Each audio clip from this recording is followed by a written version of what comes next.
Hello, ദിവസാണേ.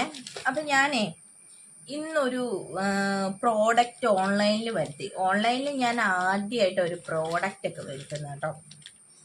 അപ്പം ഇത് എത്രത്തോളം വിശ്വസ്തത ഉള്ള സാധനമാണെന്നൊന്നും എനിക്കറിയില്ല. കേട്ടിട്ടുണ്ട് ഇങ്ങനെ എല്ലാവരെയും പറ്റിക്കപ്പെട്ടിട്ടോ അതാ ഇതാന്നൊക്കെ കേട്ടിട്ടുണ്ട്. അപ്പം ഇത് ഇതിൻ്റെ അകത്തൊരു വലിയ പ്രൈസും കാര്യങ്ങളും ഒന്നുമില്ല. ഇതിന് ഏതാണ്ട് 399 രൂപയുടെ പ്രോഡക്റ്റാണ്. അപ്പോൾ ഈ 399 രൂപയുടെ പ്രോഡക്റ്റ് എത്രത്തോളം വിശ്വസ്തത ഉള്ള സാധനമാണ് എന്നൊന്നും ചോദിച്ചാൽ എനിക്ക് അറിഞ്ഞുകൂടാ. എന്നാ കാര്യം എന്ന് വെച്ചാൽ ഇത് ഒരുപാട് സെലിബ്രിറ്റീസും ഒരുപാട് ആൾക്കാരും ഭയങ്കരമായിട്ട് ഫേസ്ബുക്കിലും ഇൻസ്റ്റയിലും പർപ്പിൾസിലും ഒക്കെ ഇങ്ങനെ റിവ്യൂവും കാര്യങ്ങളൊക്കെ പറയുന്ന കേട്ടപ്പോൾ എനിക്കൊരു എക്സൈറ്റ്മെന്റ്. കാരണം എന്നാന്ന് വെച്ചാൽ എൻ്റെ ഇതൊരു ഹെയർ പ്രോഡക്റ്റ് ആട്ടോ. അപ്പം എൻ്റെ ഹെയർ എന്ന് പറഞ്ഞിട്ടുണ്ടെങ്കിൽ എനിക്ക്